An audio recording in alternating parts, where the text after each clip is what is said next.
In this video, we will learn how to check if a given graph is a tree or not. Conditions. An undirected graph is a tree if it has the following properties. First, there is no cycle. Second, the graph is connected. How to detect a cycle in an undirected graph? We can either use DFS or BFS. For every visited vertex V, if there is an adjacent vertex U such that U is already visited and U is not parent of V, then there is a cycle in graph. If we don't find such an adjacent vertex for any vertex, we say that there is no cycle. Let's take an example. This is the graph where you need to check whether it contains a cycle or not. As we said earlier, we can use BFS or DFS algorithm from any vertex of our choice. Let's start from vertex 1 and call the DFS algorithm. We then move to the child of vertex 1, that is vertex 2. From vertex 2, we move to the child, that is vertex 3. Now here we see that there already exists an adjacent vertex that is already marked visited and is not a parent of vertex 3. This adjacent vertex is vertex 1. Hence, a cycle is detected in this graph. Now let's look at the second condition, that is the graph should be connected. Since the graph is undirected, we can start BFS or DFS from any vertex and check if all vertices are reachable or not. If all vertices are reachable, then the graph is connected, otherwise not. So this is the example where you need to check for connectivity. Now let's start from vertex 1 and call DFS from it. We then move to the child of vertex 1, that is vertex 2. Similarly, we move to the child of vertex 2, that is vertex 3.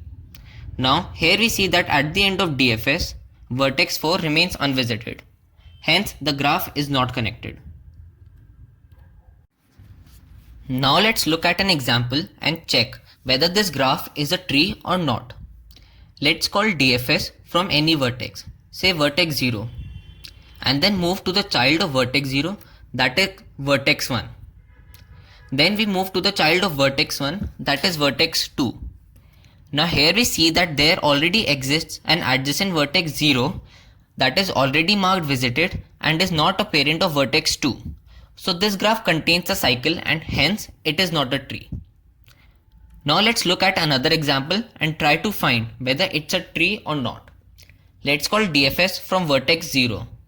At the end of DFS, we notice that all the vertices are marked visited and it contains no cycle. Hence, it is a tree.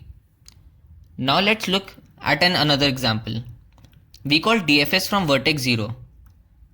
At the end of DFS, we notice that all the vertices are not marked visited, hence it is not a tree.